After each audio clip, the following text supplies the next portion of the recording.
Abra sua Bíblia, por favor, no livro do profeta Oséias. Tem isso na Bíblia, sim. Oséias, capítulo 13, versículo 14, se for possível projetar isso.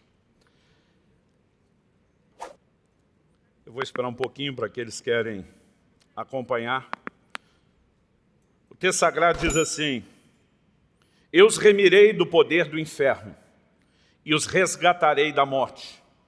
Onde estão, ó morte, as suas pragas?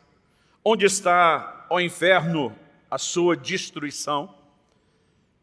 E quando olhamos para esse texto,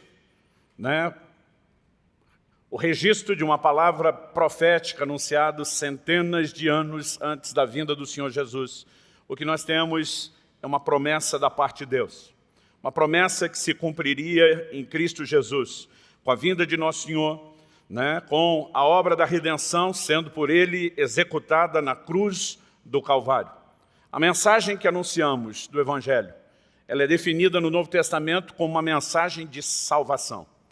A palavra salvação ganhou para nós hoje uma conotação meramente espiritual. No entanto, antes de ter a aplicação no sentido espiritual, ela sempre foi uma palavra aplicada no sentido natural. Então, por exemplo, quando Deus, através do profeta Isaías, ele diz, eu sou o Santo de Israel, teu Salvador. A primeira percepção que eles tinham de salvação era de livramento, era de socorro, era de ajuda. No entanto, hoje, com essa aplicação que nós fazemos no sentido espiritual, muitas vezes nós não paramos mais para pensar nesse desenho de livramento que há por trás da ideia. Mas, se o Evangelho traz uma mensagem de salvação, a pergunta a ser feita é: somos salvos de quê? Somos livres de quê? E, por meio dessa palavra profética, através de Oséias, Deus já tinha dito: eu os remirei do poder do inferno, eu os resgatarei da morte. E é justamente essa profecia que tem o seu cumprimento por meio de Cristo e da obra de Cristo. No entanto, muitas vezes nós falamos bastante de Cristo, do Evangelho, sem definir, sem tratar com mais clareza, ou muitas vezes com um pouquinho mais de detalhes do que ele de fato veio nos livrar, que é a condenação do inferno. Minha conversa com vocês hoje é para tratar a respeito dessa realidade bíblica do inferno que não pode ser ignorada. E o tema da minha mensagem é remidos do inferno. Observando o próprio ensino de Cristo, em Mateus 23, 33, por exemplo, ele dirigindo-se aos religiosos dos seus dias de serpentes, raça de víboras, como esperam escapar da condenação do inferno? Quando você pega essa pergunta de Jesus, como esperam escapar da condenação do inferno, em primeiro lugar, ele ratifica que existe uma condenação ao inferno. Depois, ele fala a respeito do homem poder carregar uma expectativa de escapar da condenação que é certa. No entanto, olhando para aquelas pessoas que tinham uma conduta que se desviava do padrão estabelecido por Deus, ele está dizendo: da forma como vocês decidiram agir, não vai rolar. Isso significa que escapar da condenação do inferno é uma oferta, é uma possibilidade que Deus estende à humanidade. Mas, por outro lado, requer interação da nossa parte. Não dá para negar que o homem tem responsabilidade nesse processo. Então, eu gostaria que a gente pudesse falar um pouquinho a respeito disso. Eu quero começar primeiro falando de uma surpresa que eu tive quando era ainda um adolescente. Eu me lembro que estava andando pelas ruas de Campinas, a cidade onde me criei, no interior de São Paulo, e naquela época isso era muito comum. Hoje, culturalmente, já não tem mais eficácia nem para marketing, nem para efeito nenhum, muito menos para o evangelismo. Mas naquela época, décadas atrás, ainda era comum encontrar pessoas evangelizando, distribuindo folhetos, panfletos com mensagens evangelísticas na rua. Eu passo por uma pessoa que está numa esquina entregando papel para todo mundo, e quando ele me oferece, eu, por gentileza, acabo pegando, e curiosidade também, resolvo dar uma espiada, e eu achei no mínimo estranho o que estava estampado naquele folheto. Era uma pergunta, e a pergunta era: o que fazer para ir ao inferno? Como se alguém de nós tivesse uma grande necessidade, né, uma grande vontade de ir para lá e descobrir. Eu achei aquilo curioso e não consegui, por conta da pergunta, não olhar o lado de dentro. Né? Era um folheto de 4 páginas e quando eu abri o lado de dentro, ele estava totalmente em branco. A minha primeira reação foi pensar que provavelmente tinha sido um problema de impressão. Mas curioso, ainda tentando descobrir alguma coisa, eu olhei a última página. E na última página havia a resposta da capa do folheto. A resposta era: nada, você já está indo para lá. E basicamente, em poucas palavras, ele dissertava como o homem já nasce debaixo de uma condenação por conta de uma herança do pecado como natureza. Como diz Romanos capítulo 5, versículo 12, uma alusão a Adão. Por meio de um só homem entrou o pecado no mundo, através do pecado a morte passou a todos os homens. E brevemente ele dizia, mas a boa notícia é que, embora você não precise saber o que é que tem que fazer para ir para lá, porque já está indo para lá, é que você pode mudar essa rota. Deus tem uma alternativa para você. E sabe, eu fico pensando que a igreja de antigamente, num sentido, né, geral, e é lógico, quando a gente generaliza, sempre acaba sendo injusto com alguns, mas a igreja falava muito mais a respeito da realidade do inferno. Só se proclamava uma salvação e um livramento, porque se reconhecia essa condenação. De alguma forma, esse discurso está mudando. Talvez alguns não querem ser ofensivos, talvez alguns evitem o assunto por outras razões, eu não sei, mas há um número cada vez maior, infelizmente, né, de pessoas que têm adotado uma linha que na teologia nós chamamos de universalismo. É basicamente uma tentativa de dizer, no final, já que Deus é amor, ninguém vai para o inferno. Ou, né, de tentar dizer que o inferno não é algo literal, não é algo posterior para a eternidade, seria só para essa vida. E quando eu fico ouvindo essas bobagens, e essa é a minha forma mais polida de tentar classificar algo, né, que realmente me incomoda, as pessoas tentando negar a realidade do inferno, usando as Escrituras, que ratificam e tratam desse assunto com muita clareza, isso realmente me incomoda. Por quê? Porque enquanto alguns pregadores estão tentando abolir o inferno, se não da teologia, no mínimo da sua pregação, era exatamente algo que nós não deveríamos evitar falar. Quando você pega os textos bíblicos, faz uma busca numa chave bíblica a respeito da palavra do inferno, e você vai perceber que quem mais falou a respeito do assunto foi o próprio Cristo. E se tudo aquilo que Jesus falou a respeito do inferno não pode ser levado a sério, mais nada do que ele falou deveria ser levado a sério. Mas se o que ele falou deve ser levado a sério, e nós sabemos que deve, você pode dizer amém? Então nós não podemos simplesmente ignorar isso. A igreja romana, durante, né, um certo período da sua existência, inventou um purgatório, algo que não existe na Bíblia, mas que é uma espécie de alternativa para, num segundo momento, tentar escapar do inferno. Mas mesmo tendo criado algo que não existia nas Escrituras, nem eles se deram ao luxo de negar a existência do inferno. Aliás, justamente por não poder negá-la, é que tentaram criar um ensino alternativo, sem ter a ousadia de tentar negar aquilo que está muito claro nas Escrituras. John Stott, um dos teólogos de renome do nosso tempo moderno, que já está com o Senhor, ele disse, nós barateamos o Evangelho quando o retratamos apenas como algo que nos liberta da tristeza, do medo, da culpa e de outras necessidades pessoais, ao invés de apresentá-lo como uma força que nos liberta da ira vindoura. Então eu gostaria de, em primeiro lugar, tecer algumas considerações a respeito do inferno. Depois, em segundo lugar, tentando ampliar, né, esse entendimento e essas considerações, eu vou falar sobre as diferentes palavras que foram usadas nas línguas originais, no hebraico e no grego, né, tentando entender os seus significados e os seus desdobramentos, para só no final a gente, então, ter uma conversa prática sobre como devemos agir diante não só da realidade do inferno, mas principalmente da salvação que é proposta por Deus. Então vamos lá. Em primeiro lugar, eu quero começar destacando algumas afirmações de Cristo, que, como eu falei, é a pessoa, né, que mais mencionou e tratou do assunto do inferno na Bíblia. Em Mateus, no capítulo 7, nos versículos 13 e 14, o Senhor Jesus diz que é uma porta e um caminho estreito que conduzem à vida. mas que é uma porta e um caminho largo, infelizmente escolhido pela maioria, que conduz à perdição. De uma maneira muito clara, o Senhor Jesus diz que basicamente a humanidade tem duas escolhas, a perdição ou a vida. O caminho da perdição é algo no qual todo ser humano nasce. O caminho da vida precisa necessariamente ser fruto de um entendimento, de uma resposta de fé à palavra de Deus e de uma decisão tomada de forma consciente. Eu tenho visto pessoas tentando alegar que não dá para dizer que o inferno realmente existe como algo, posterior. Um teólogo desses universalistas dos nossos dias diz, porque afinal de contas ninguém tem nenhuma foto de lá para poder provar a sua existência. Eu imagino que esse cara deve ter uma foto de Deus ou de Jesus para poder provar a existência do Deus e do Jesus que ele prega, uma vez que ele tem esse argumento. Nós aceitamos a palavra de Deus como verdadeira. Por quê? Porque ao longo de muito tempo, ela tem demonstrado a sua veracidade de diversas formas. Profecias que se cumprem à risca e de forma precisa quando envolvem tempo.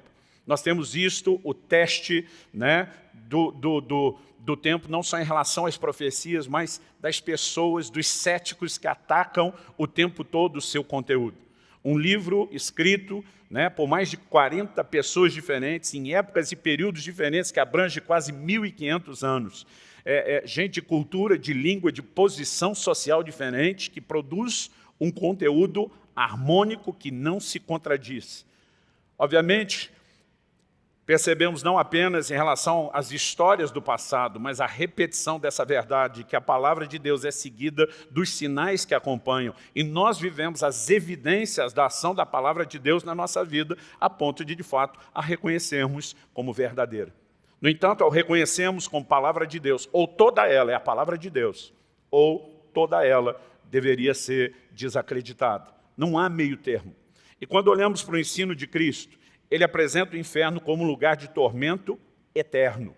Ele não está falando de uma situação difícil a ser vivida aqui na terra. Ele está falando de algo que é por toda a eternidade. Em Mateus, no capítulo 3 e no versículo 12, João Batista pregando, nós temos o registro, ele diz, ele tem a pá em suas mãos, limpará a sua eira e recolherá o seu trigo no celeiro, porém queimará a palha num fogo que nunca se apaga.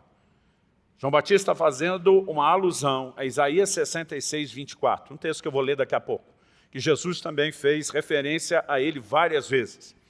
Em Apocalipse, no capítulo 20, no versículo 10, o apóstolo João registra o seguinte, o diabo que os tinha enganado foi lançado num lago de fogo e enxofre, onde já se encontram a besta e o falso profeta, e serão atormentados de dia e de noite para todo o sempre. Essas expressões, um fogo que nunca se apaga, para todo sempre, mostram que o inferno é um lugar de tormento eterno. Não apenas é um lugar de tormento eterno, mas Jesus, em Mateus, no capítulo 10, no versículo 28, ele fala que não apenas a alma, mas até mesmo o corpo daqueles que não creem irá perecer no inferno. Ele diz, não temam os que matam o corpo, mas não podem matar a alma. Pelo contrário, temam aquele que pode fazer perecer no inferno, tanto a alma como o corpo. O Senhor Jesus estava falando aos seus apóstolos a respeito de pregar o evangelho e da perseguição que eles enfrentariam. E quando ele diz, não temos que pode matar o corpo, ele estava dizendo, alguns de vocês perderão a sua vida por causa do reino de Deus, da proclamação do evangelho. Mas não tenham medo das pessoas, que o máximo que elas podem fazer é matar o corpo. Ele diz, temam aquele, uma referência a Deus, que pode fazer perecer no inferno, tanto a alma como o corpo. Alguns domingos atrás, preguei uma mensagem aqui intitulada O Ápice da Redenção. E falamos que por ocasião da vinda de Cristo haverá a ressurreição dos santos. E nós falamos que viveremos a plenitude do que Deus tem no ser completo, espírito, alma e corpo. Teremos corpos glorificados e usufruiremos da recompensa eterna nessa condição. O que não falamos, porque não era o assunto da ocasião, é que quando os ímpios ressuscitarem, eles também viverão a condenação eterna, sendo aplicada não apenas no espírito e na alma, mas também no seu corpo.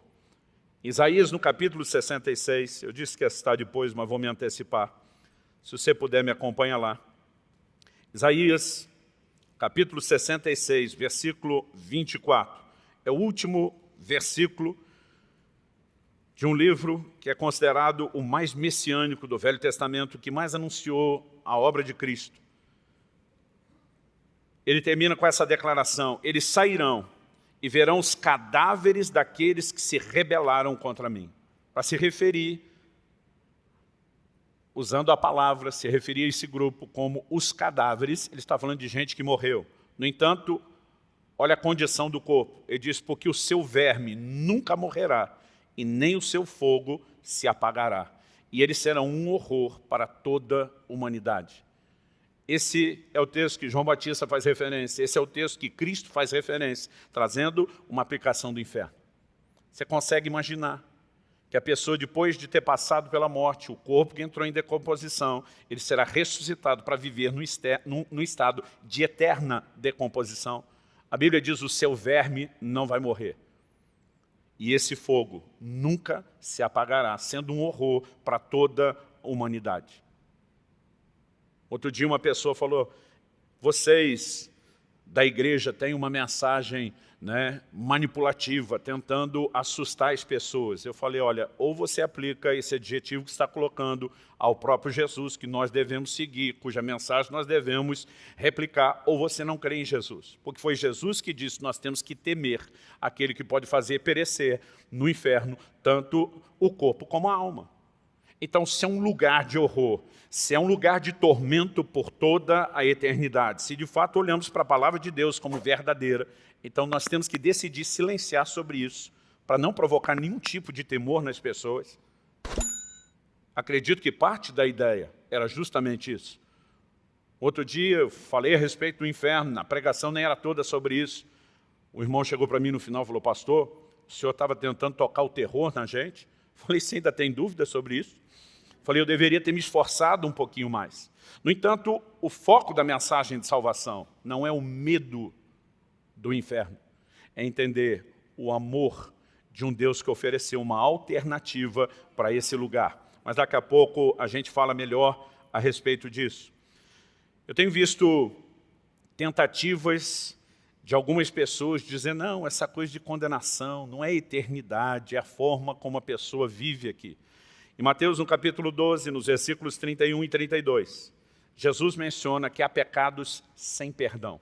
Ele inclusive diz: não haverá perdão nem nesse mundo, nem no vindouro. É óbvio que ele não está falando de algo que se limita à vida terrena e nem está sugerindo que haja uma salvação automática para toda e qualquer pessoa. O texto de Mateus 12, 31 e 32 diz: por isso digo a vocês que todo pecado e blasfêmia serão perdoados aos homens, mas a blasfêmia contra o Espírito Santo não será perdoada. Se alguém disser alguma palavra contra o Filho do Homem, isso lhe será perdoado. Mas se alguém falar contra o Espírito Santo, isso não lhe será perdoado, nem neste mundo e nem no porvir, nem agora e nem depois. Então vou repetir o que eu falei no início. Se o que Jesus falou sobre o inferno não é verdade, por que acreditar no resto do seu ensino? No entanto, se o que ele falou é verdade, e a partir dessa premissa que nós tratamos com a palavra de Deus, então nós precisamos entender algumas coisas a partir do momento que aceitamos essa verdade. E muitas vezes o questionamento da mente de muita gente não é só de não crentes, às vezes de crentes. Eu me lembro quando criança de ter esse tipo de indagação: mas se Deus é amor, por que ele criou o inferno? E a verdade é que o inferno não foi criado para o homem. Esse não era o plano de Deus para o homem. O próprio Jesus, em Mateus, no capítulo 25, no versículo 41, quando ele faz menção do julgamento das nações, né, por ocasião do tempo do fim, ele diz: então o rei dirá também aos que estiverem à sua esquerda: afastem-se de mim, malditos, para o fogo eterno. Mais uma vez a ideia de eternidade, preparado para o diabo e seus anjos. O inferno foi preparado para o diabo e seus anjos, que se rebelaram contra Deus. O livro do Apocalipse, falando a respeito de Satanás, diz que o dragão, que é a figura aplicada a ele em Apocalipse 12, com a sua cauda arrasta 1/3 das estrelas do céu. As estrelas são uma alusão simbólica repetida, né? Isso é recorrente nas Escrituras, que fala a respeito de anjos. Acredita-se, a partir dessa declaração, que a rebelião de Satanás alcançou cerca de 1/3 dos anjos. A Bíblia diz que o inferno foi preparado para o diabo e os seus anjos, mas infelizmente alguns homens tomarão o destino daquele lugar que não havia sido preparado para eles. Por quê? Porque seguiram a mesma trajetória de rebeldia. Jesus, em João capítulo 8, Quando toca no assunto do pecado, ele não fala disso apenas como um problema do homem. Ele diz, o diabo peca desde o princípio. Ele é homicida desde o princípio. E nós lemos no livro de Gênesis que o pecado entra na humanidade por conta da influência de Satanás, quando o homem escolhe dar ouvidos à voz errada e se rebelar contra o plano e o propósito de Deus. A partir do pecado de Adão, que na teologia nós chamamos de o pecado original, algo muito específico aconteceu. Deus em toda a criação estabeleceu uma lei.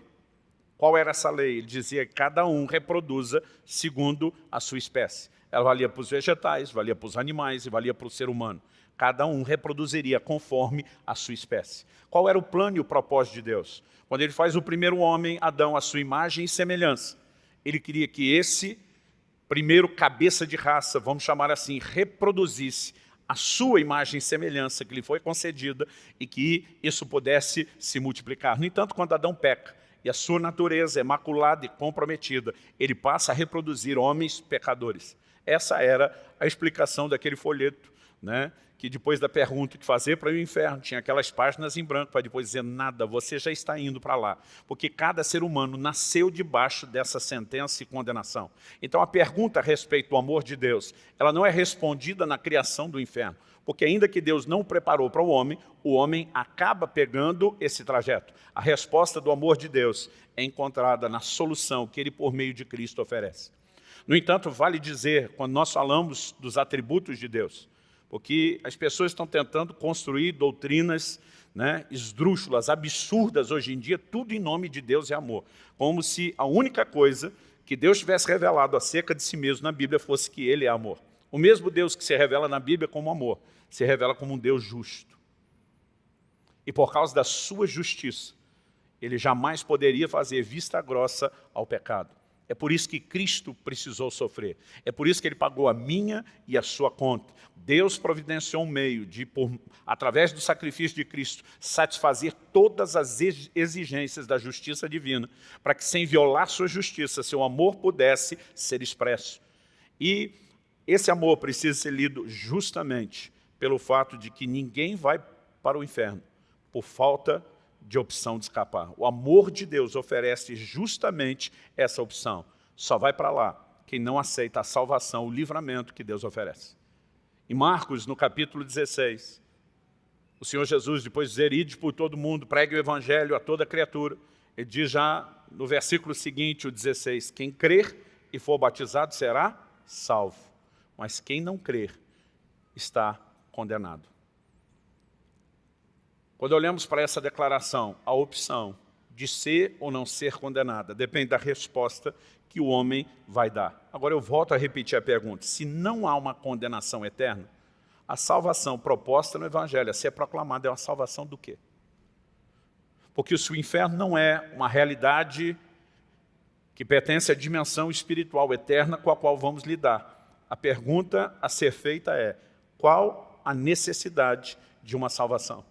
Se no final das contas, porque Deus é amor, está todo mundo garantido, por que é que o Evangelho deveria ser pregado?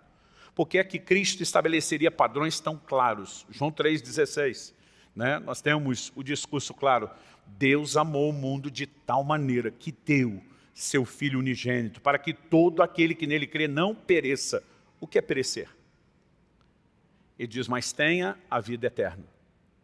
O posicionamento nos é oferecido é que haja essa atitude de fé, haja esse posicionamento de crer no que Cristo veio fazer por mim, por você, por cada um de nós. Então, essa oferta de amor que nos livra da condenação eterna seja abraçada. Quem está entendendo, diga amém. Bom, a palavra inferno é uma palavra latina, ela não existe em nenhum lugar da Bíblia, né? É uma tentativa de tradução de termos diferentes. No Velho Testamento, que foi escrito na sua grande parte em hebraico, com alguns poucos trechos em aramaico, a palavra que era usada era Sheol. Por exemplo, em Números, no capítulo 16, quando Moisés está diante da rebelião de Coré, Datã e Abirão, ele se levanta para dizer, vocês estão errados se o Senhor vai julgar vocês. Se o que eu anunciar agora não acontecer, então nem vocês estão errados, nem Deus está do meu lado, mas se acontecer, vocês vão saber que Deus me levantou para comunicar essa palavra. E nós temos um dos episódios que eu classificaria como dos mais surpreendentes do Velho Testamento. Números 16, 30. Eu vou ler do 30 ao 33. Moisés diz assim: mas se o Senhor criar alguma coisa nova, e a terra abrir a sua boca e os engolir com tudo que eles têm, e se eles descerem vivos ao mundo dos mortos, então vocês saberão que esses homens desprezaram o Senhor. E aconteceu que assim que Moisés acabou de dizer essas palavras, a terra debaixo deles se fendeu, abriu a sua boca e os engoliu com as famílias deles, com todos os que eram partidários de Corá e com todos os bens dele. Desnecessário dizer o temor que se instalou em todos. Mas muitas vezes essa ideia a respeito do Sheol, ela era apresentada quase que de uma forma que alguns pensam que era uma indicação, né, sobre um lugar geográfico. Em Provérbios, no capítulo 15, no versículo 24, a Bíblia diz assim: para o sábio, o caminho da vida leva para cima, para desviar do inferno embaixo. Essas ideias de em cima e embaixo, eu acredito que elas falam muito mais de um plano superior e um inferior do que necessariamente de direção. Até porque isso deixaria as coisas bem confusas. Porque enquanto para nós, o céu está para cima, para o japonês está do outro lado do globo, o céu dele está para baixo, na nossa referência. Eu mencionei aqui outro dia, quando a Alissa tinha 3 anos de idade, ela estava viajando pela primeira vez de avião e pediu para aquele: mãe, eu quero sentar do lado da janela. Ela estava toda empolgada, e quando o avião atravessou as nuvens, ela começa a olhar aquele tapete de nuvens, ela está olhando, e de repente aquele diz: filha, você está procurando alguma coisa? Ela diz: cadê Jesus? Né? Como criança, ela foi ensinada: Jesus estava no céu. Ela diz: agora eu estou vendo o céu. Onde está Jesus? É lógico, nós sabemos que o céu não é um lugar de localização geográfica. Nós estamos falando de algo que é imaterial. Então, quando falamos do inferno, para mim não faz sentido tentar apenas localizá-lo, né, como se a referência ficasse abaixo de nós. Todo dia um irmão me mandou uma reportagem e diz: pastor, olha só como a Bíblia tinha razão. Era uma reportagem sensacionalista que dizia que em algum lugar homens estavam fazendo uma escavação profunda quando começaram a ouvir os gritos das almas penadas. Eles diziam: achamos algum acesso ao inferno. Né? E eu falei para ele: meu querido, né, você não pode ouvir e nem ver, né, essas pessoas nesse estado e na sua condição que está presa a um plano material. O que quer que seja o barulho que eles ouviram, se de alguma forma os fez lembrar que é um inferno a ser evitado, ótimo. Mas não há evidência nenhuma do que a Bíblia está falando, né, nesse tipo de relato. Agora, quando a Bíblia usava o termo Sheol, que no hebraico era uma referência ao lugar das almas dos mortos, se você não tiver a macrovisão bíblica, pode parecer confuso. Porque no Velho Testamento, todos os que morriam, tementes a Deus ou não, né, santos e fiéis ao Senhor ou não, a referência é de todo mundo ir para o Sheol. E um dia o irmão falou: pastor, parece que eu estou percebendo isso. O Sheol não é o termo que é traduzido como inferno, dependendo onde é evidente que não está falando de um lugar de condenação, se evita essa expressão, se traduz, né, o lugar dos mortos, a cova, a sepultura. Eu falei: sim. Ele falou: mas parece que todo mundo ia para lá. E aí eu falei para ele: num certo sentido, nós podemos dizer isso. Ele falou: pastor, como? Eu falei: dá uma olhada depois em Lucas, no capítulo 16, quando nós temos, né, no ensino de Jesus, a menção de Lázaro e do rico. Isso é um debate antigo que nós temos entre os pensadores estudiosos bíblicos, muitos tentam defender a ideia de que aquilo é uma parábola. Eu, particularmente, parto do pressuposto que não é, porque Jesus diz: havia um certo homem chamado Lázaro. A maior parte do tempo, quando é parábola, Jesus diz: o reino de Deus é como ser. Então, esse como ser, nós entendemos que é uma alegoria.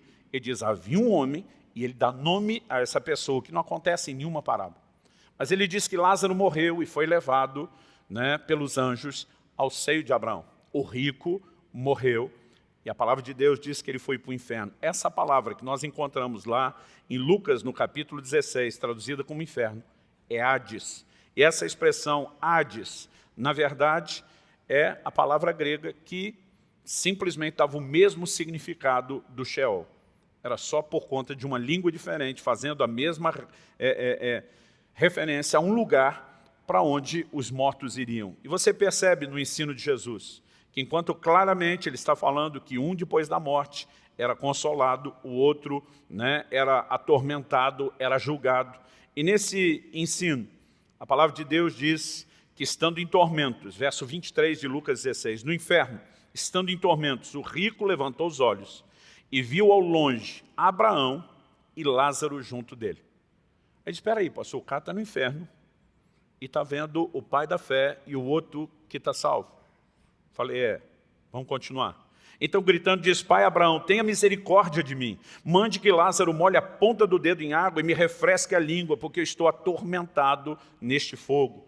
De novo, a menção de um lugar de tormento e de fogo. Mas Abraão diz, filho, lembre-se que você recebeu seus bens durante a sua vida, enquanto Lázaro só teve males. Agora, porém, ele está consolado aqui enquanto você está em tormentos. E, além de tudo, há um grande abismo entre nós e vocês, de modo que os que querem passar daqui para vocês não podem, nem os de lá passar para cá.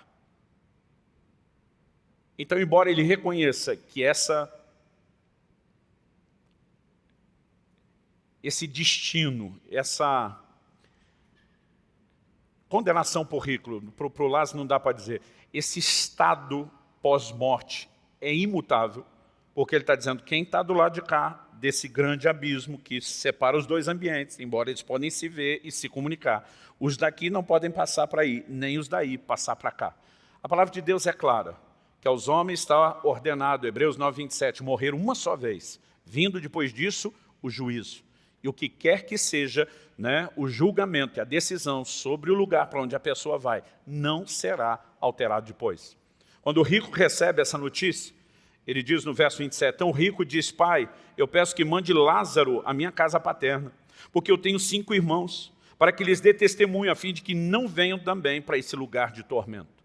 O maior desespero daqueles que ignoraram todas as mensagens de advertência e alerta será, então pelo menos mande alguém avisar que isso tudo é verdade. A resposta de Abraão, eles têm Moisés e os profetas. Em outras palavras, eles têm a Bíblia. E ele termina dizendo, ouçam-nos. Mas ele insistiu, não, pai Abraão, se alguém dentre os mortos for até lá, eles irão se arrepender. Abraão, porém, lhe respondeu, se não ouvem Moisés e os profetas, se não dão crédito à Escritura, também não se deixarão convencer, mesmo que ressuscite alguém dentre os mortos. Jesus não apenas sela no seu ensino que há um lugar de condenação eterna, que é um lugar imutável, que é a única forma de escapar de lá e dando crédito à palavra de Deus, mas ele está mencionando algo que eu confesso que para mim, que nasci e cresci no lar cristão, demorou para eu entender. O que era esse seio de Abraão?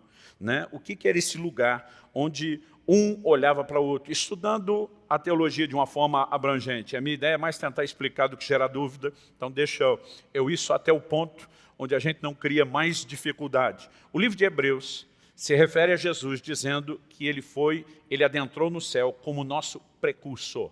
Precursor é alguém que vai na frente. Mas ele não apenas vai à frente, vai primeiro, mas imediatamente ele apresenta uma turma logo após a sua chegada. No livro de Hebreus há uma outra citação de um texto do Velho Testamento falando do que Cristo fez. E diz que quando ele chega diante do Pai, diz, eis-me aqui e os filhos que Deus me deu.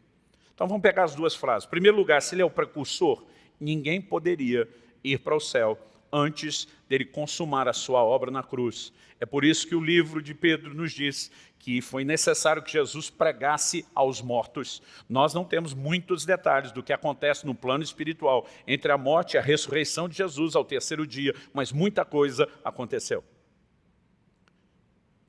Então o que se acredita, Efésios capítulo 4 diz que Jesus subindo ao alto, uma alusão à ressurreição, levou cativo o cativeiro. Se ele não levou o cativeiro do inferno, os perdidos, porque esse estado é imutável, quem que estava, num certo sentido, cativo, ele levaria com ele todos aqueles que, ainda que num lugar de consolo, aguardavam a consumação da salvação, esperando que, de fato, a obra de Cristo fosse concretizada antes de poder serem introduzidos para o céu. Então, no Velho Testamento, essa ideia de que iam para um mesmo lugar, ainda que houvesse separação, ela não é conflitante com aquilo que a Bíblia ensina. No entanto, eles já estavam com a sua condição selada, determinada, resolvida, decidida, e isso era imutável. Em Apocalipse, no capítulo 20, a Bíblia usa uma expressão falando do juízo do trono branco.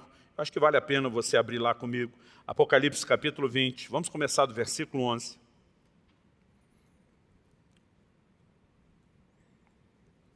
O texto diz assim: vi um grande trono branco e aquele que está sentado nele. A terra e o céu fugiram da presença dele e não se achou lugar para eles. Vi também os mortos, os grandes e os pequenos, que estavam em pé diante do trono. Então foram abertos livros. Ainda outro livro, o livro da vida, foi aberto. E os mortos foram julgados segundo as suas obras, conforme o que estava escrito nos livros. O mar entregou os mortos que nele estavam. A morte e o inferno, a palavra traduzida aqui, inferno é Hades. A morte e o inferno entregaram os mortos que neles haviam. E foram julgados, um por um, segundo as suas obras. Então a morte e o inferno foram lançados no lago de fogo. Esta é a segunda morte, o lago de fogo. E se alguém não foi achado inscrito no livro da vida, esse foi lançado no lago de fogo. A partir dessa declaração do inferno entregando mortos, que serão agora julgados, e ele está falando, obviamente, de um grupo predominantemente de incrédulos, cujos nomes não foram encontrados no livro da vida. A Bíblia diz que então eles saem do inferno para serem lançados no lago de fogo. Alguém disse que o inferno experimentado pelo rico, o inferno experimentado por alguns, na verdade, é só a antessala do que realmente os aguarda. De alguma forma haverá, um estágio de condenação para o qual cada um deles será transferido depois de um julgamento que envolve não só o terem rejeitado a Cristo, mas inclusive a questão das suas obras. Porque rejeitaram a oferta de salvação em Cristo. Os homens terão condenação eterna, mas de acordo com a maldade que cometeram, haverá níveis distintos de punição. Assim como aqueles de nós servimos a Cristo, teremos níveis distintos de galardão e de recompensa. Isso também acontecerá com aqueles que se perdem. Uma outra palavra que foi muito usada no Novo Testamento é a palavra Geena. Geena é a forma grega da palavra hebraica Gehinnom. Gehinnom significa Vale de Inom. Esse era um lugar onde eles queimavam crianças vivas a Moloque. Era um depósito de lixo onde o fogo estava continuamente aceso, queimando, e passou a ser usado como referência ao lugar de um fogo eterno, de um tormento eterno, onde o fogo não se apaga. A palavra de Deus faz referência a isso. Quando Jesus diz em Mateus 10, 28, não temam aqueles que podem matar o corpo, temam aquele que pode lançar tanto o corpo como a alma no inferno, a palavra ali é Geena. Em Marcos 9, versos 47 e 48, Jesus disse: se um dos seus olhos leva você a tropeçar, arranque-o, pois é melhor você entrar no reino de Deus com um só olho, do que tendo os dois ser lançado no inferno, onde não lhes morre o verme, nem o fogo se apaga. Novamente, uma referência a Isaías 66, 24. A palavra usada aqui é Geena. E uma única vez no Novo Testamento, nós encontramos a expressão Tartaru. Tartaru significa abismo. Strong, o léxico de Strong, diz que esse era o nome da região subterrânea, sombria e escura, considerado pelos antigos gregos como habitação dos ímpios mortos, onde sofrem punição pelas suas más obras. Corresponde ao Geena dos judeus. Eu acredito que muitas vezes nós adotamos palavras que elas têm muito mais um tom cultural para se expressar do que necessariamente uma terminologia bíblica. Quando chamamos algum demônio de Exu, nós estamos falando de algo ligado à cultura, dos tempos modernos. Quando a Bíblia usava termos Beelzebul, Lilith, estava fazendo referência, à cultura que eles tinham na época. No entanto, apesar de necessariamente não serem os nomes desses demônios no plano espiritual, eles serviam muito bem para comunicar e ilustrar aquilo. E Pedro foi o único que usou isso. 2 de Pedro 2,4. Ele diz, pois Deus não poupou anjos quando pecaram, mas lançando-os no inferno, algumas traduções usam abismo, prendeu-os com correntes de escuridão, reservando-os para o juízo. Então, mesmo aqueles que estão nesse momento presos, estão aguardando um juízo que se dará posteriormente. Mas como nós dissemos, o inferno pode ser uma notícia assustadora se a gente falar só a respeito dele. Mas a palavra evangelho, o evangelho que pregamos, ela significa boas novas, boas notícias. Eu muitas vezes me incomodo de gente que parece só anunciar o inferno, quase como se não houvesse, né, solução ou alternativa. A boa notícia é que ninguém precisa continuar seguindo nesse caminho. Cristo providenciou salvação a cada um de nós. Agora, como eu e você devemos agir diante da salvação do inferno? Em primeiro lugar, por mais óbvio que seja, eu acho que é importante falar disso. Nós precisamos ser gratos a Deus e celebrar. Você pode dizer amém? 1 de Pedro, no capítulo 1, no versículo 5 e o comecinho do 6. Pedro diz assim, que nós, eu estou aplicando nós como termo prático, né? No texto ele está dizendo vocês, ele diz, vocês são guardados pelo poder de Deus, obrigado, mediante a fé, para a salvação preparada para ser revelada no último tempo. Então ele diz, nisso vocês exultam. Eu e você temos a responsabilidade de exultar, de nos regozijar, de nos alegrar, porque há uma salvação. Mas ele também diz que nós estamos sendo guardados pela fé, para uma salvação preparada para se manifestar no último tempo, ou no tempo do fim. Mais adiante, em 1 de Pedro 1,9, ele diz, para que alcanceis o fim. Algumas traduções dizem o alvo, o objetivo final da vossa fé, a salvação das vossas almas.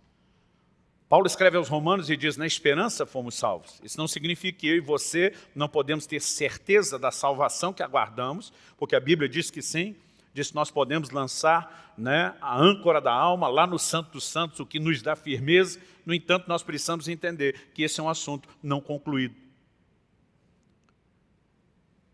E quando falamos de um assunto não concluído, é onde eu e você precisamos reconhecer que o propósito da fé é nos guardar para essa salvação. Eu não consigo, em absoluto, concordar com a frase, uma vez salvo, sempre salvo. Tenho visto a vida espiritual de muita gente ser destruída, porque ele pensa que porque veio à frente, fez uma oração de confissão, entregou a vida para Jesus, ele ganhou um passe livre para viver da forma que quiser, e graças a Deus, né, ele está salvo. Parece que a única diferença entre alguns tipos de cristãos e o resto dos pecadores é que ele é alguém que tem um passe livre da parte de Deus para continuar fazendo o que quiser. A diferença é que ele fez uma oraçãozinha que garantiu a entrada dele no lugar eterno. No entanto, essa fé que nos leva a ter uma conduta de obediência, ela nos guarda para essa salvação. E por causa disso nós podemos exultar. Mas além da nossa celebração pessoal, eu acho que, em segundo lugar, nós precisamos entender a importância de não brincar com o pecado.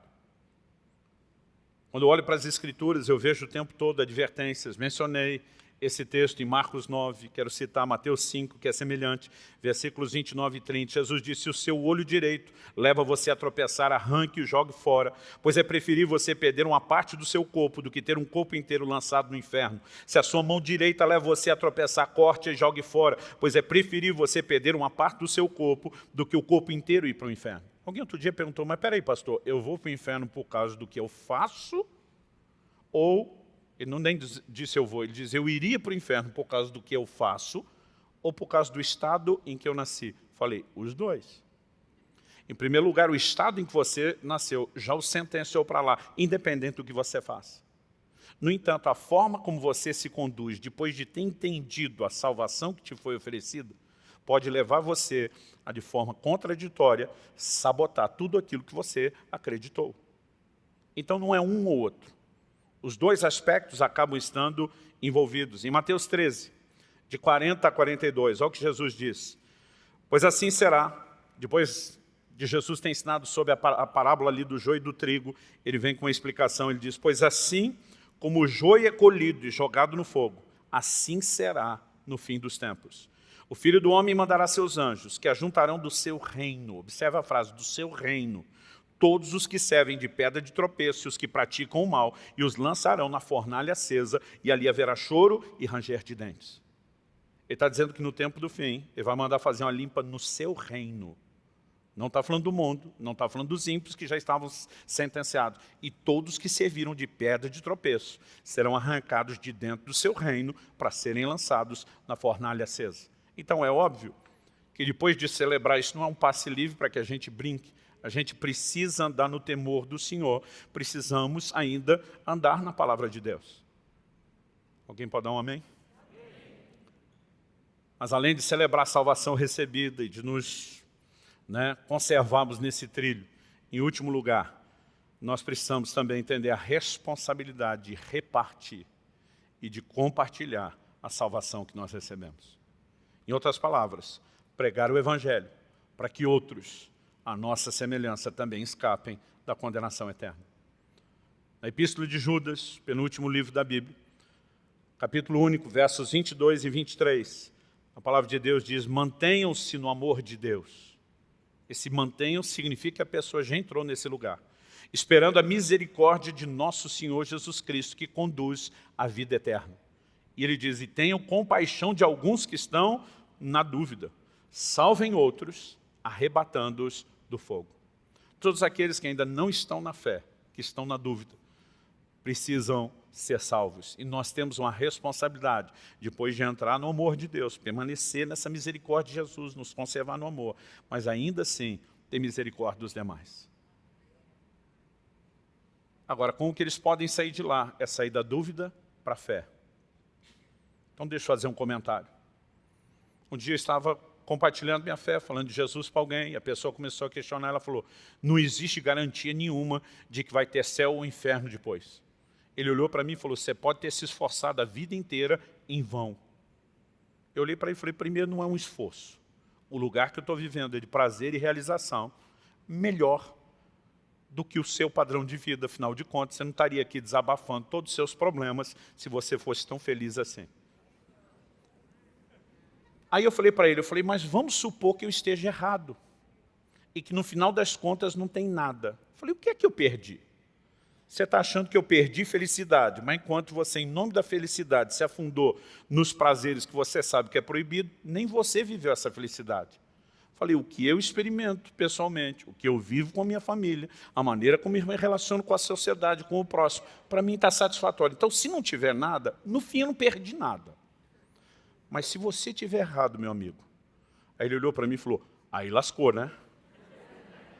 Ele disse: bom, basicamente, então, na dúvida é melhor eu acreditar? Eu falei: o que você está falando é um contrassenso. Na dúvida você acredita? E sabe, eu já vi muitas vezes esse argumento fazer os outros parar para pensar, mas, gente, nós não estamos pregando a dúvida, vai que exista um inferno. Nós partimos de uma certeza, ele é real. Mas graças a Deus, porque o caminho para escapar dele também é real, é verdadeiro. E é essa fé que tem que ser comunicada. Ou seja, nós temos que tirar eles da dúvida e pôr na fé. E não gerar uma dúvida para tentar ver se eles concordam.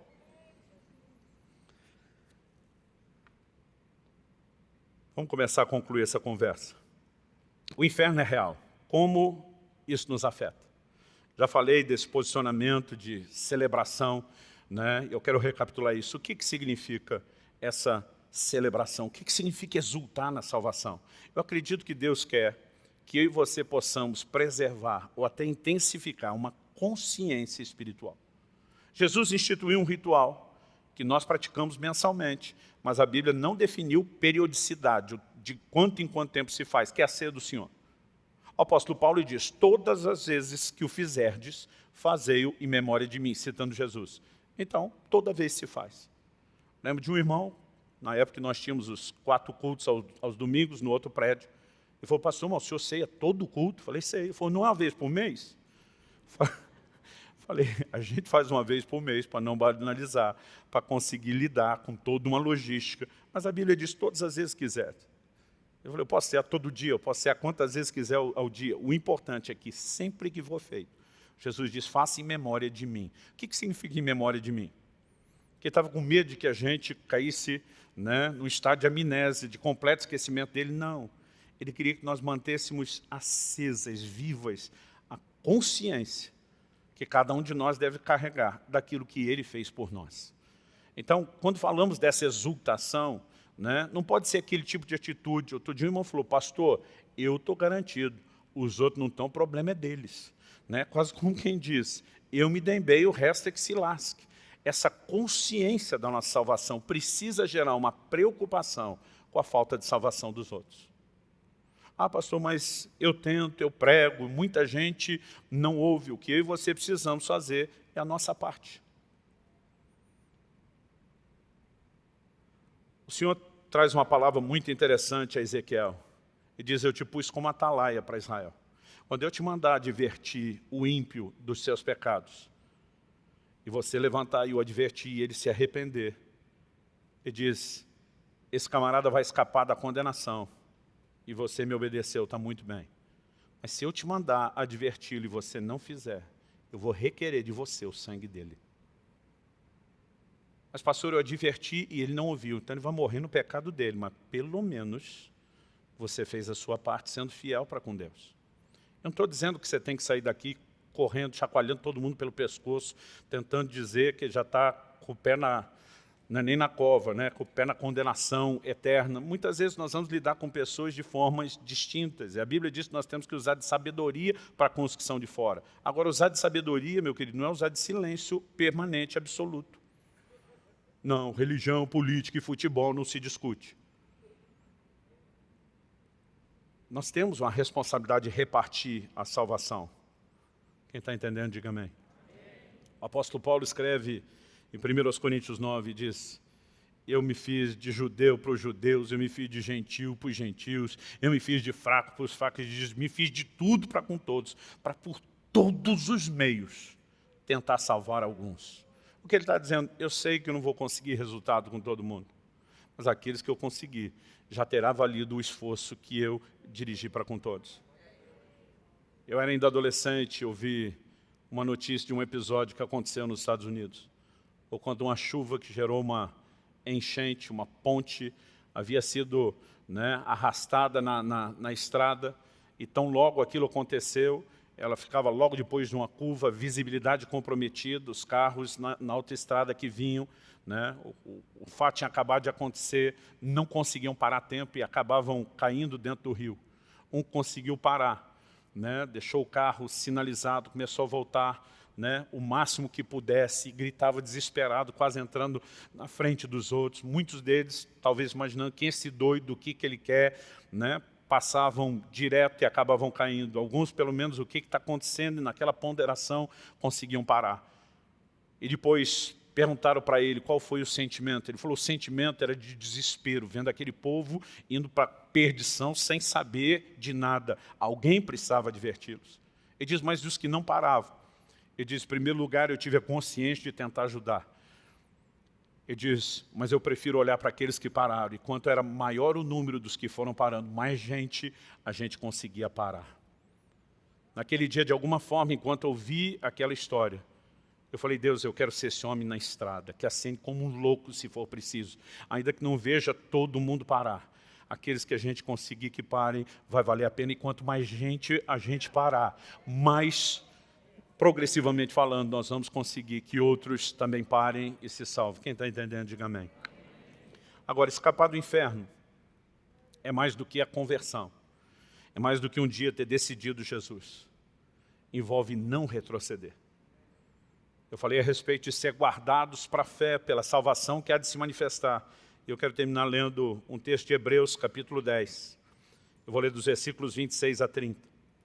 O autor diz assim, porque se continuarmos a pecar de propósito, eu estou usando a Nova Almeida atualizada, outras versões dizem, se vivemos deliberadamente em pecado, se continuarmos a pecar de propósito, depois de termos recebido o conhecimento da verdade, já não resta sacrifício pelos pecados. Pelo contrário, resta apenas uma terrível expectativa de juízo e fogo vingador, prestes a consumir os adversários. Quem tiver rejeitado a lei de Moisés, morre sem misericórdia pelo depoimento de 2 ou 3 testemunhas. Imaginem quanto mais severo deve ser o castigo daquele que pisou o Filho de Deus, profanou o sangue da aliança com o qual foi santificado e insultou o Espírito da graça. Pois conhecemos aquele que disse, a mim pertence a vingança, eu retribuirei. E outra vez, o Senhor julgará o seu povo. Quando a Bíblia fala sobre gente continuando a pecar de propósito, vivendo deliberadamente em pecado, eu vejo a tentativa de alguns intérpretes do texto bíblico dizer, não, está falando do não crente. O não crente que quer continuar pecando e nunca se arrependeu. O texto está dizendo, Deus vai julgar o seu povo. O texto diz que eles profanaram o sangue da aliança com o qual foram santificados. Como alguém pode ter sido santificado pelo sangue de Jesus, se era um ímpio? Pisaram os pés ao Filho de Deus, depois de o ter recebido, de terem o conhecimento da verdade. Ultrajaram o Espírito da graça. A pessoa que não se converteu está resistindo o Espírito Santo, como disse Estevão na sua mensagem, mas não está ultrajando o Espírito Santo. Mas alguém que depois de ter sido santificado deliberadamente decide viver em pecado, esse sim está ultrajando o Espírito Santo, calcando os pés ao Filho de Deus e profanando o sangue da aliança com o qual foi santificado. A Bíblia diz, já não resta sacrifício para os pecados. Alguém pode ter a ilusão de que um dia veio à frente, entregou a sua vida a Cristo e se afastar do Senhor de tal forma que estará entre aqueles que serão recolhidos junto com os que promovem escândalo do reino de Deus para viverem a perdição eterna. Nós precisamos entender que a conversão é o início de um processo que deve ser não apenas preservado, mas deve crescer. Quando eu e você temos consciência disso, nós entendemos a importância de um dia ter tido um posicionamento público de fé e decisão por Jesus, mas de também não brincar com o Senhor. Quando Jesus está falando, não temam os que matam o corpo, temam aqueles, está falando aos seus seguidores, aos seus apóstolos que iam pregar.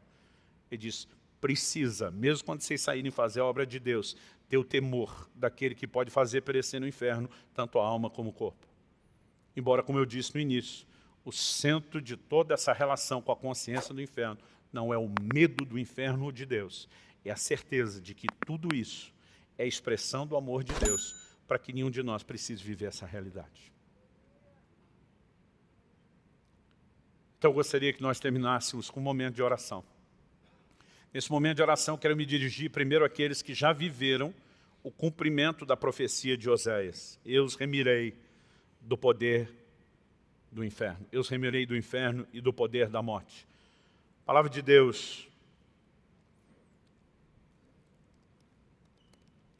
ela apresenta uma ideia clara para mim e para você, de que essa profecia, que era antes do tempo de Cristo, claramente se cumpriu, e eu e você podemos viver essa realidade de hoje poder dizer, Senhor, eu sou grato, porque eu estou entre aqueles que foram remidos do inferno.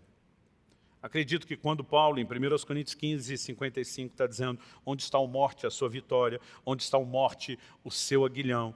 Obviamente, há um posicionamento, né, da parte dele, fazendo alusão a Oséias 13, 14. A maioria das Bíblias de referência cruzada vão colocar um númerozinho ou uma letra nessa pergunta de Paulo escrevendo em 1 Coríntios, que remete a Oséias 13, 14. E quando Oséias está fazendo essa pergunta, depois de Deus dizer, os remirei do poder do inferno e os resgatarei da morte. Quando ele faz a pergunta, onde estão a morte, as suas pragas? Onde está o inferno, a sua destruição? Ele está falando de alguém que, remido por Deus, agora pode olhar para o destino que teria e dizer, você não conseguiu prender a minha vida. É lógico que a gente precisa celebrar isso, mas mais do que apenas celebrar, é se manter no caminho e entender a nossa responsabilidade de comunicar essa mensagem. Pastor, mas eu não consigo pregar o Evangelho explicadinho do jeito que você faz. Então tente trazer essas pessoas para que eu possa fazer isso para elas. Se posicione pelo menos a orar por elas. Pastor, na minha casa ninguém me ouve. Eu vivo lá o cumprimento do que Jesus falou. O profeta não tem honra em sua pátria. Então talvez seja a hora de você parar de falar, mas interceder, orar, jejuar, clamar, noite e dia se necessário, para que Deus coloque pessoas no caminho deles, para que alguma outra coisa provoque o entendimento, a compreensão. A gente acaba muitas vezes se acomodando muito rápido. Gente, não é possível que eu e você aceitemos que a palavra de Deus é verdade, que ela fale a respeito de um lugar de tormento eterno, e a gente olhe com indiferença para aqueles que ainda não viveram o cumprimento da profecia de Oséias. Outro dia alguém diz, pastor, o senhor está tentando pôr um peso sobre mim. Eu falei, um peso sobre você porque você está garantido? E se você tivesse arrolado no grupo dos que ainda não são remidos para o inferno, você gostaria que o grupo dos remidos, aqueles que um dia pregaram o Evangelho para você, tivessem dito, eu não quero um peso? Se nós não voltarmos a resgatar essa consciência de verdades tão básicas como a questão do inferno, nós nem seremos gratos a Deus o suficiente, nós nem andaremos com a seriedade que deveríamos viver a vida cristã e seremos indiferentes a uma provável condenação eterna de gente que nós conhecemos, gente que Deus ama, gente que Deus quer usar eu e você para poder estender misericórdia para eles. Pastor, eu tentei com muita gente, a maioria não ouve, eu desanimei. Paulo diz, eu faço de tudo para de todos os meios salvar alguns. Não importa quantos respondam, cada vez que um se posiciona, vale a pena. Vale a pena. Feche seus olhos por um instante. Talvez você precisa considerar, enquanto ora e fala com Deus, qual tem sido o nível de gratidão e exultação que você tem na vida cristã. O quanto você de fato tem acreditado em verdades como essa, sobre um lugar de condenação eterna, não apenas para que você ande de forma séria, mas para que você entenda a responsabilidade de compartilhar a sua fé.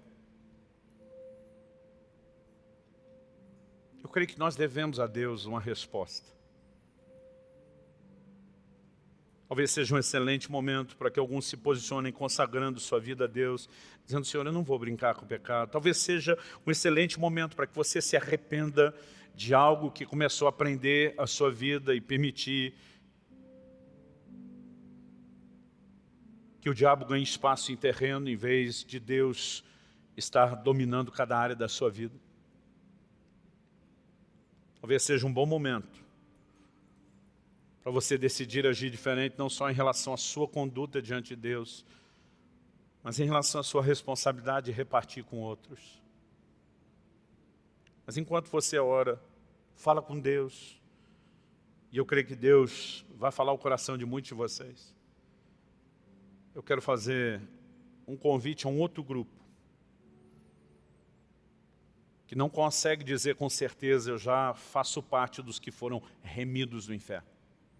Talvez você nunca entregou sua vida a Cristo.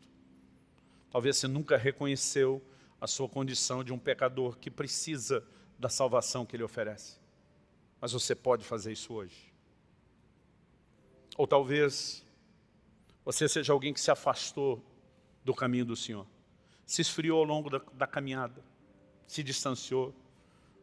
Talvez você tenha pecado e tropeçado e ficado com vergonha. Talvez você tenha se decepcionado com pessoas ou estruturas, mas o fato é que você sabe que se distanciou. E não me dirijo só aos que estão nesse auditório, você que nos acompanha por meio dessa transmissão. E se estende a você. E você sabe que precisa de um conserto, de uma reconciliação com Deus. Mas talvez você diga, pastor Luciano, eu não acho que eu estou nem do time de quem nunca se decidiu, e nem necessariamente dos desviados. Mas eu quero fazer algo diferente do que costumo fazer normalmente nesse tipo de convite. Eu quero me dirigir ao grupo daqueles que não têm certeza da sua salvação. Aqueles que, olhando para si mesmos de forma sincera, dizem, pastor, na real, se eu morresse daqui a pouquinho, nos próximos segundos, eu não consigo ter certeza da minha salvação. E esse é um assunto que precisa ser resolvido. Às vezes eu vejo respostas que são exageradamente técnicas e não ajudam as pessoas. Uma pessoa um dia perguntou ao pregador, o que eu preciso fazer para saber que eu estou salvo? Ele apenas respondeu, se você não sabe, não está. Teologicamente, a razão por trás disso. Romanos 8,16 diz que o Espírito testifica com o nosso Espírito que nós somos filhos de Deus. Uma das primeiras coisas que acontece depois da conversão é que o Espírito de Deus passa a habitar em nós. E é Ele que traz um testemunho interior, uma convicção de que nós fomos salvos. A palavra de Deus também nos confirma isso. 1 de João 5, ele diz, essas coisas vos escrevo para que vocês saibam que têm a vida eterna. Não é só que terão. Nós já começamos a viver isso de forma antecipada. Mas muitas vezes as pessoas não conseguem saber, então, o que é que está faltando? Está faltando eu receber o Espírito Santo? Talvez seja faltando você ter uma postura mais clara de fé naquilo que já te foi comunicado. Talvez você começou a duvidar da salvação, pensando, eu não mereço, nenhum de nós merece. A salvação não é um presente, não é por mérito. É o que nós recebemos pela fé, por causa da graça de Deus, um favor que não merecemos. mas é algo que nós temos a responsabilidade de reter e de abraçar. Mas se hoje você diz, pastor, nesse momento, eu não tenho essa convicção e eu não tenho essa certeza, eu não quero que você vá embora sem resolver o assunto que a gente classifica aqui como mais importante da sua vida. E quando falamos vida, não é só a sua existência terrena, é toda a sua eternidade.